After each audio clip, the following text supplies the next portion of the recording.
Hello to all the saints at St. Michael's in Bryanston. What a surprise it was for me when Moses called and asked me to preach on Patronal Festival. The downside for me is that I can't see you. You can see me, and all I'm doing is looking at a spot at the top of my laptop. But in my mind's eye, I see you all sitting in your usual places in the pews at the various services that are usual for you. And I'm wondering when church opens fully again, if everyone will go back to their usual places and their usual services, or if you're going to mix it up a bit and surprise everyone by sitting in their spot and forcing them then to find another place to sit. My focus this morning is on the Genesis passage. As I was browsing some virtual commentaries, I haven't opened all my boxes and unpacked my books yet, I came across an interpretation of the story that had some elements that really appealed to me.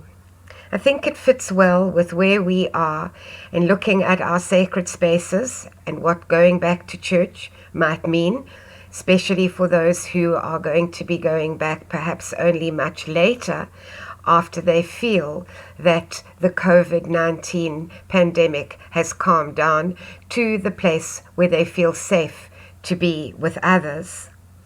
The story offers us an opportunity to reflect then on what going back to a sacred space might mean. I think it also offers us some reflection on where we are in our personal relationship with the God of Abraham and Sarah, the God of Isaac and Rebekah, and then the God of Jacob and Rachel. Now Jacob, as his name tells us, and as we know from reading the scriptures, he's a schemer and he's a usurper. He has not acted honorably in his most intimate relationships within his family. He stole his brother's birthright and his brother's blessing, and this grasping for status then turns sour on him, and he has to flee for his life. He leaves his mother, whom he loves dearly, and who herself was a bit of a schemer. Remember, she assisted him in his deceit.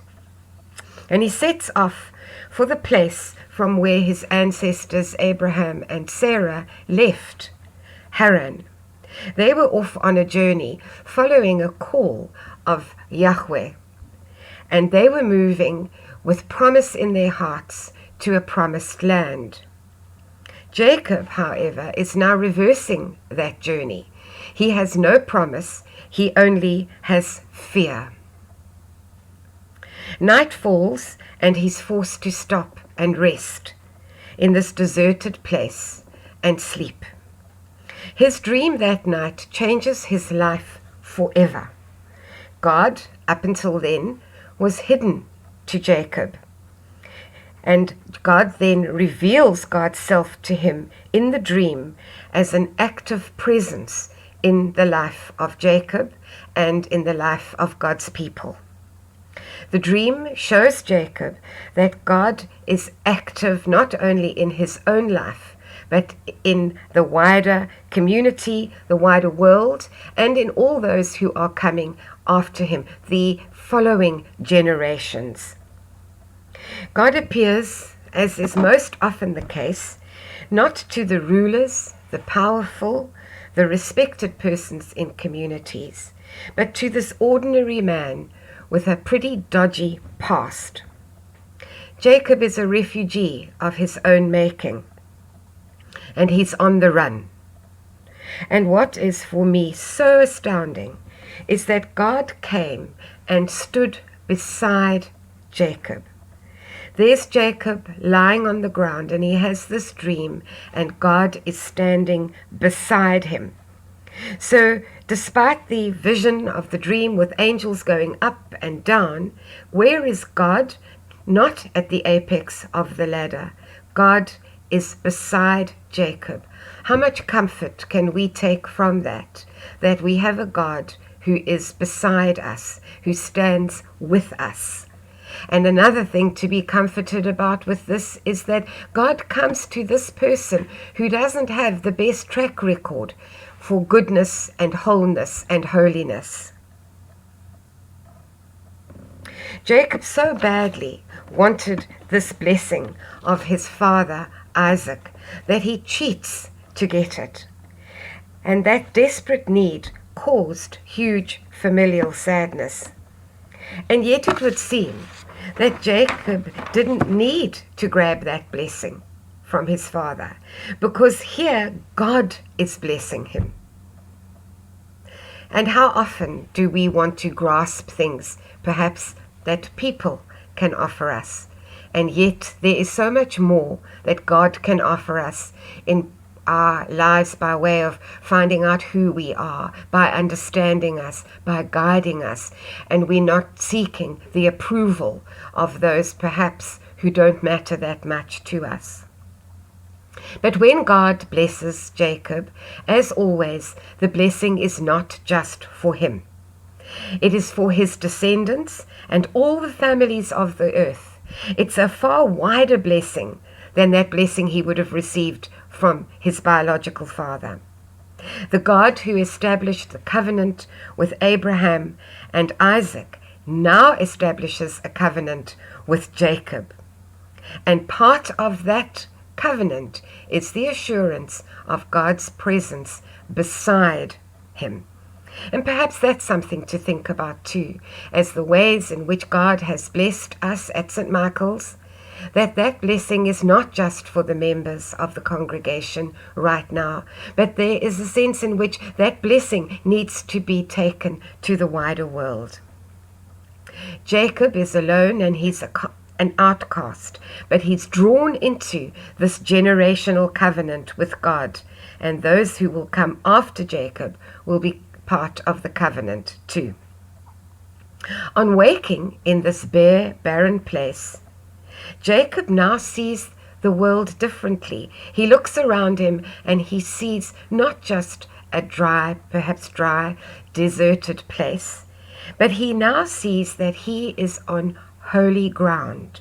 The house of God is right there, Beth-el, and Jacob uses a rock, the one that he laid his head on, but he uses that rock as a commemorative pillar to establish a place as the house of God. And then he promises to return to this house of God. And later, the place becomes a shrine. Then, if we were to read a little bit further on in the story, Jacob begins to bargain a little bit with God.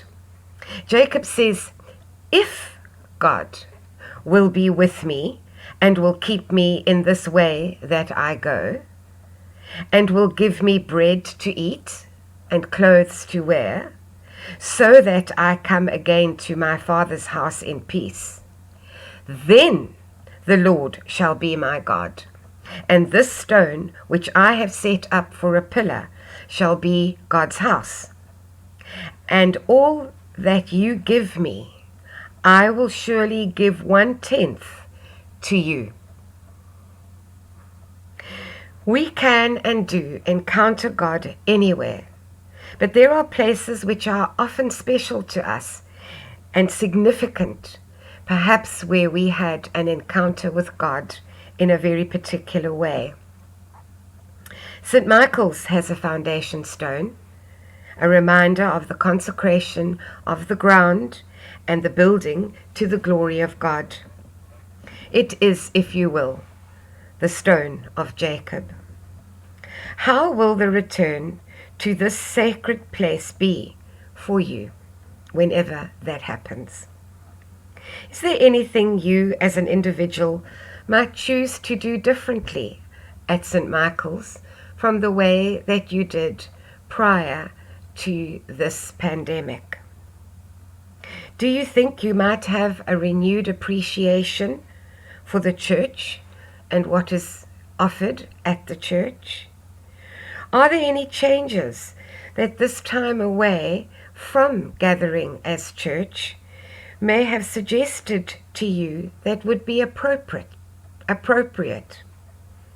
Do you have thoughts of what church might mean to you that it didn't mean to you before?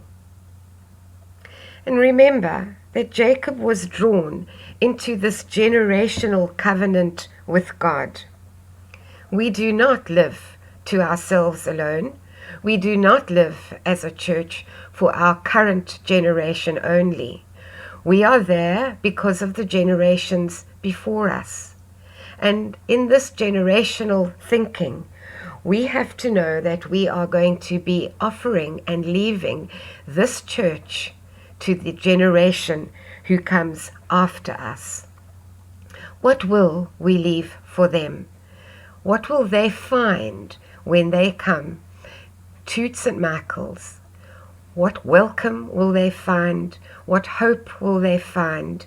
Will they find a place where they can see that God walks beside the people, leading them on? And so I pray for you all today on this Patronal Festival, remembering how much you all meant to me in my ministry and offering you thanks for that, for the ways in which I grew because we were together. May God bless you as you go from here. Amen.